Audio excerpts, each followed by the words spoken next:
Want to at me next time?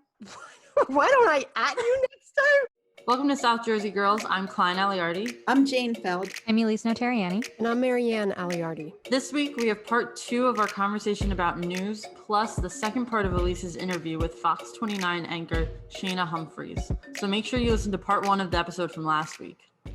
I feel like that's a word that just turns people off. Ooh, let's talk about that. Let's talk about buzzwords. You think about that a lot. Yeah, because I think something that comes with the 24-hour news cycle and getting all of your information on social media is that competition to get people to click on your thing. Like breaking news? Not even like breaking news, yes, but then also the days after breaking news. Like you want... No. Oh. If you watch CNN, every 5 minutes, Wolf Blitzer would say, breaking news, some breaking news in today. And it was what he had just talked about. It was almost like, I felt like it was a joke. Like he was like, breaking news again. It's true. When I hear the word breaking news, in my head, I hear Wolf Blitzer's voice.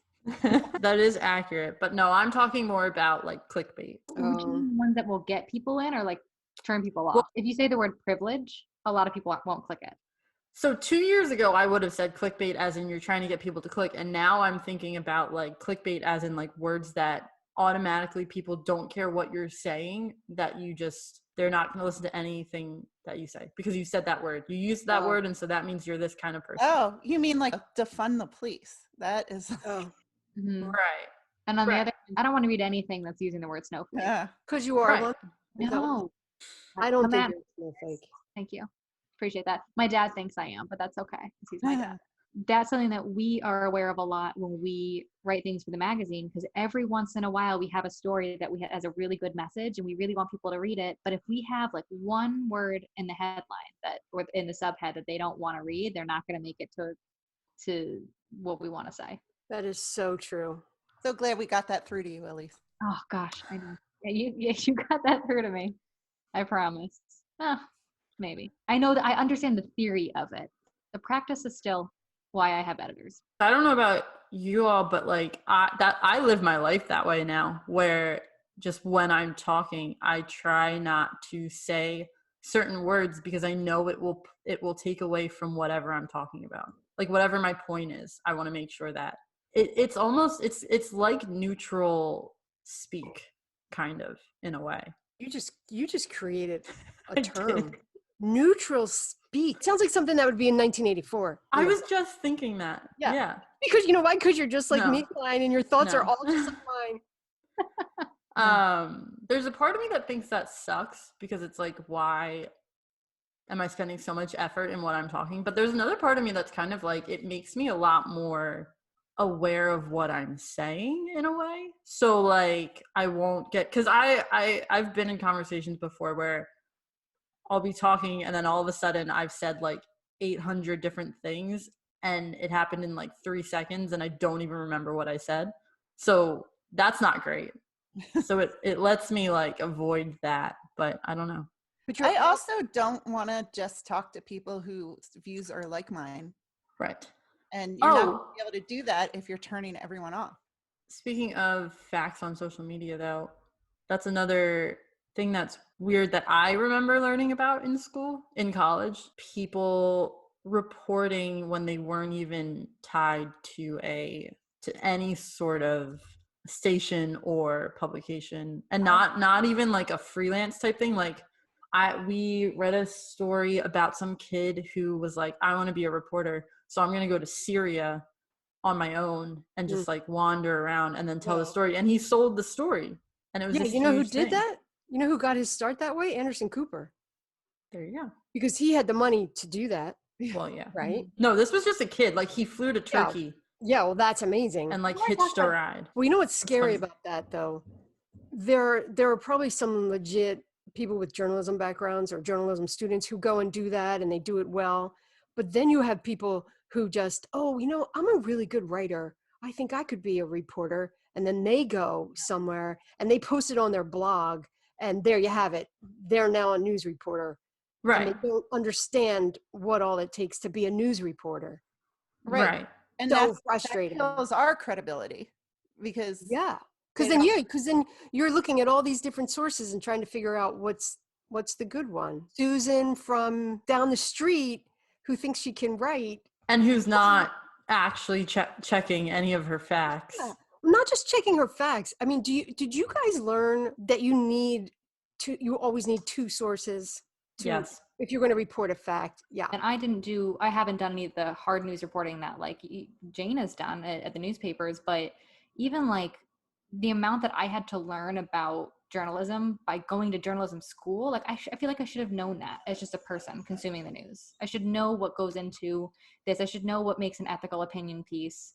And I should know how to see bias. I should know this stuff. When I was a reporter at the Philadelphia Inquirer and at the Westchester papers, my reputation was based on how I got facts and people trusted me and talked to me. And it's so much harder nowadays, or I imagine it is, to do those jobs because people don't trust that you're on the level and that this is facts. And they don't trust you because other people have a voice and they can put it out there. So their work now is right next to yours. Right. So how do people know? I remember every once in a while, people would be a little reluctant to talk to me, or I'd have to work on them because they had a bad experience with maybe a reporter.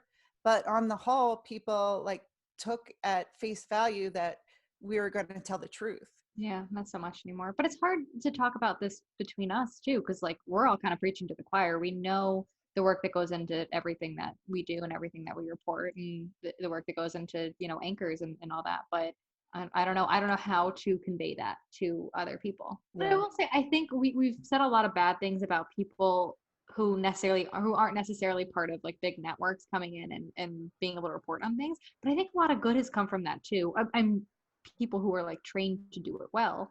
But like all of the reporting podcasts that we have, I just listened to one with a young reporter named Noor Tagore, and it was about sex trafficking in the United States. It was so interesting, and she did such a great job. And I don't know that she's with a huge outlet. She might be, but like things like that. Like we can all like. But that person, she had to have some training in journalism. Yeah. Well, yeah. You don't even have to have like, what's that adjective that I'm looking for? Traditional, I guess. You don't even have to have traditional training. Like, you just need to be aware of the things that are important for journalists to do reporting. Like, you just need to know that you actually do have to check your facts and like not spell things wrong, I guess. And I don't want to say she's not a journalist, because she is. Right. Right.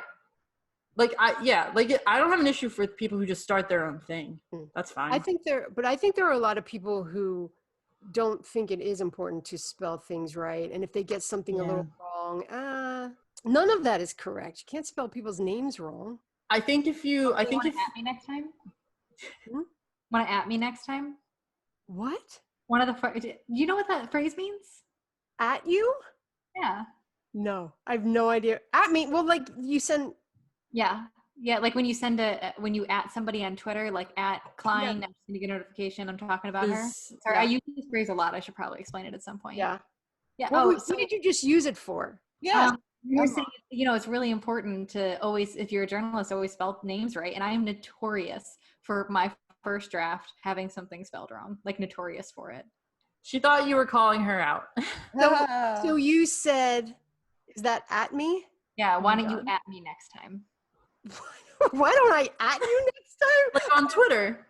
I still don't know what that means.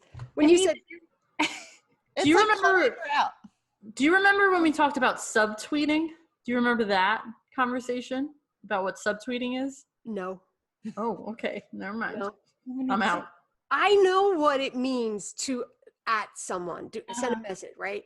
I just don't get. No, not send a message. Tag them. Yeah, okay. So they'll see it.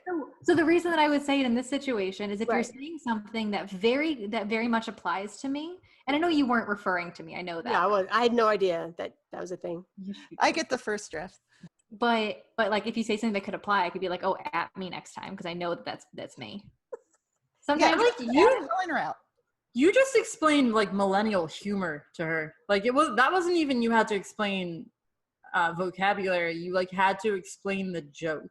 These girls grow up on TikTok. Their sense of humor, or not TikTok, haven't grown up on Tumblr. Tumblr really messed with the sense of humor. Oh yeah. But that's another conversation. I wasn't on Tumblr.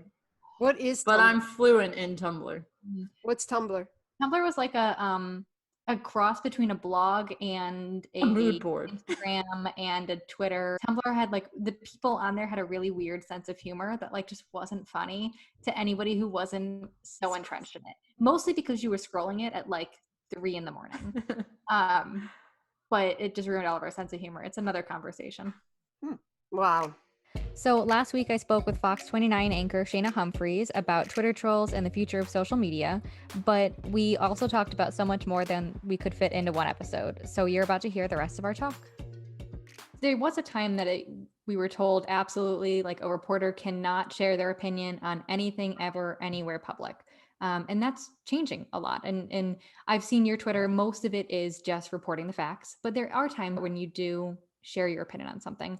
What do you see that change in the media like, not only for you, but for other journalists right now? Yeah, I do get bothered when people suggest that neutrality is gone from news, because it's not. You know, I've been in all kinds of newsrooms, different sizes, different parts of this country, and the vast majority of people who work in news and actual news, I'm not speaking for anyone who works for any sort of opinion program on any network. I can't speak to that.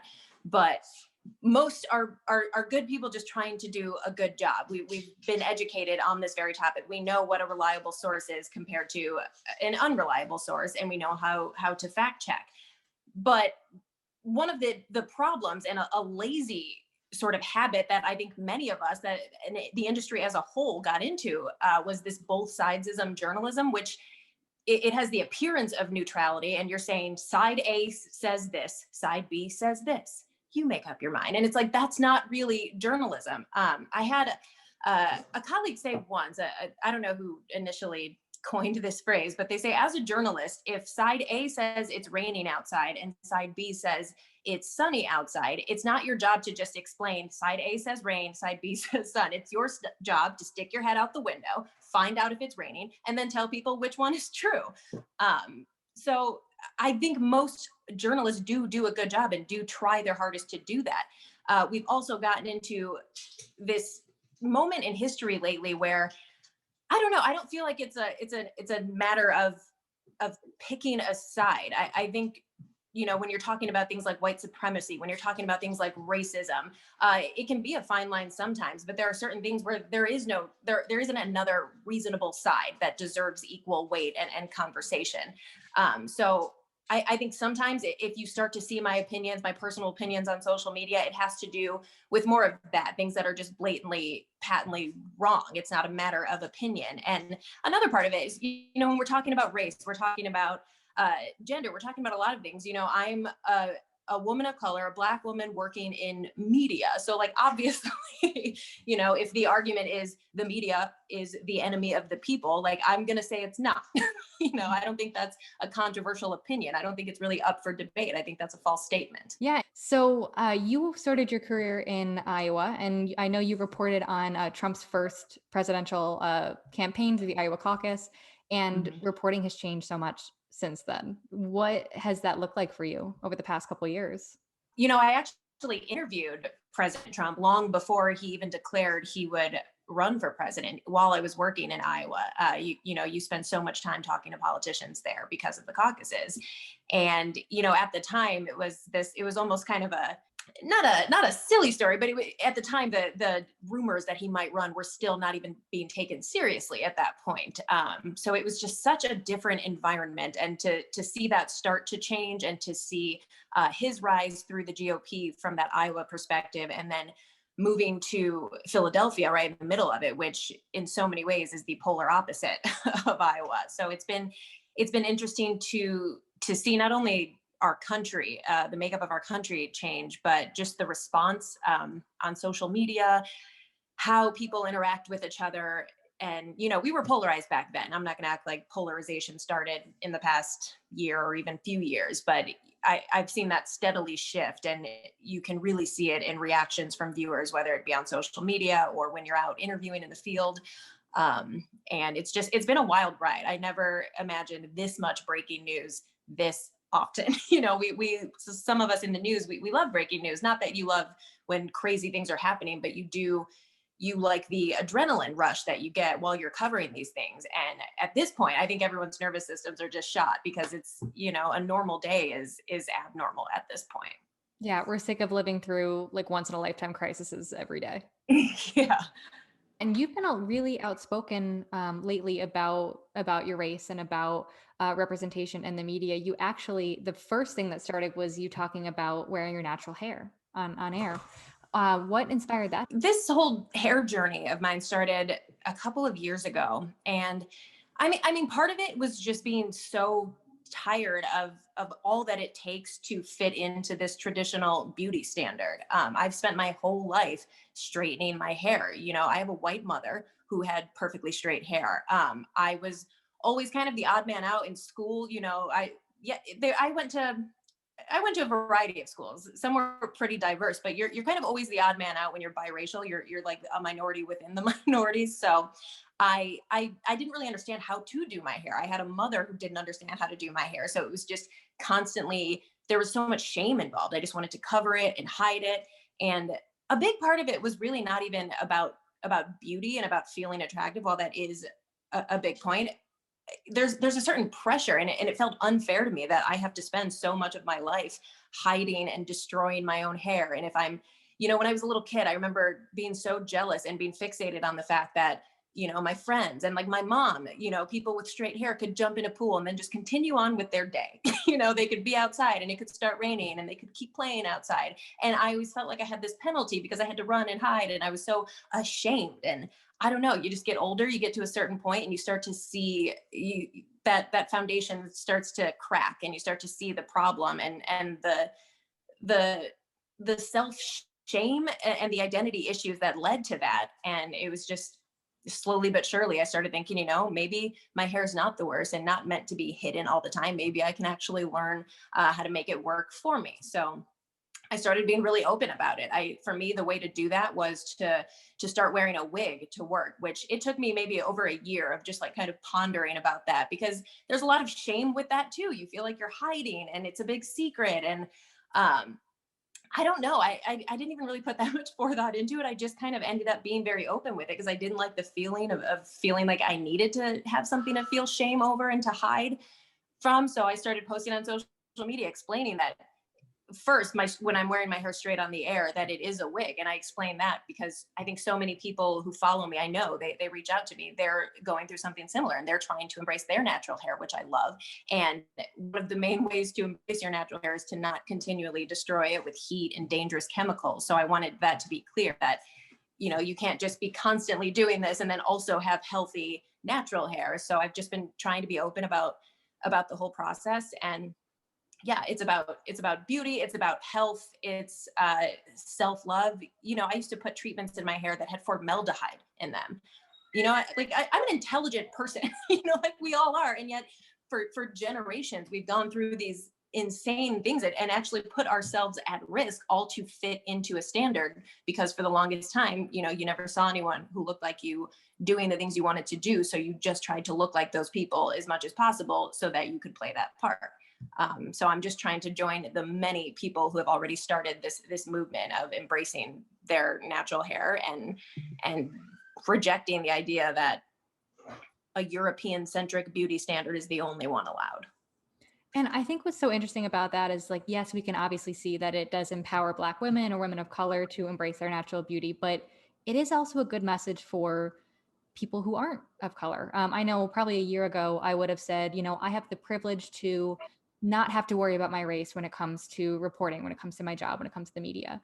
But now, after seeing all the BLM protests, after seeing the kind of reckoning the media's gone through, I can maybe say that, but really it's more, I know that now I have a responsibility to be very aware of my race and that I am white, and how I can use that in a position that I'm privileged to have to bring in people of color, or to bring in more representation into what I cover and how I cover it. And people like you who are talking about, even if it just seems like your hair, is really influential in that. At least it has. Yeah.